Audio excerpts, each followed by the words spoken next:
we've had these times when, well, I call them pivotal moments when he just reveals another step in the kingdom to us. And it's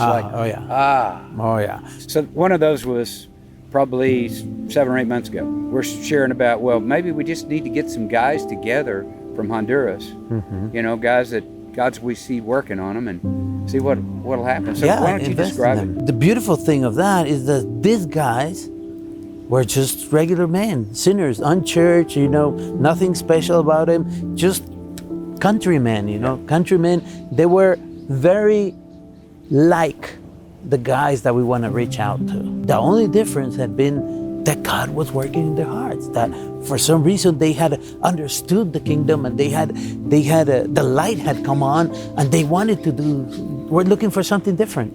They really didn't know what friendship was. They knew what acquaintances was. That's one thing that we take for granted, We think people understand friendship. We connect in the mind, at the mind level, but really connecting to the heart, that's hard, man. That's really hard. And that's where we've been working on, trying, but you know what? But it does happen. I can see. So how did it happen with those 6 men, with those 5 men, you and 5 others? First of all, you can't push it.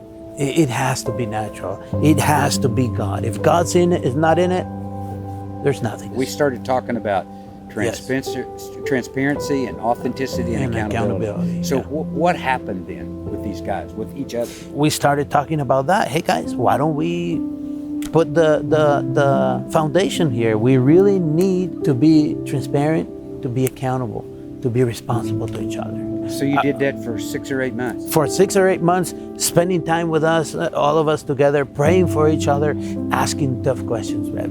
What's the result that's happened in the community now because of what these guys are practicing with each other? Yeah, we go to this water project in the south and we got all these concepts and we say, okay, guys, let's focus and love these guys. Let's love these guys. And for 1 week, we did nothing else but love these guys. And guess what happened?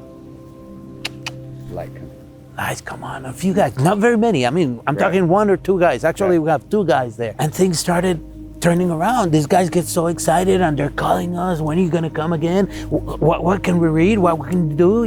When is our next water project? Can we go on our next water project? And then all of a sudden, now it's not 1 week in the south. Oh no. We got 8 weeks here in Santo Domingo. What describe this whole week? Yeah, we find this community that's very open. We tell them what we're about. We want to be not just a water project, not just your friends. We want to be family. We want to be family because we really believe we are here because the Lord is working here. And they look at us like, what are you about? But we're going to get a water prize, so great, no problem. And then we start hanging out together with these guys, and it's not about work, it's about, being friends, We play cards, we bring that game, those stick games, and they get everybody engaged. I mean, everybody engaged. It was like 3 or 4 days we pulled out the games. Man, all the barriers went down. And we're saying, we're making progress. We're making progress in the relationships and becoming friends. Rody is good at connecting. Gabriel knows everybody. Adolfo is right there. Alexis is seen highly, and Franklin is right there. So we team up. We team up, and we ourselves, we eat together, we hang out together, we sleep in the same place. So we do everything together, and they're looking at us, you're good friends, and start asking questions. And we start developing relationships with them, and they want to hear it. Because I think we have earned the right to be listened to. One of the main differences that I see this time, Rev, is this movement is about Hondurans, it's locals, it's no longer Americans.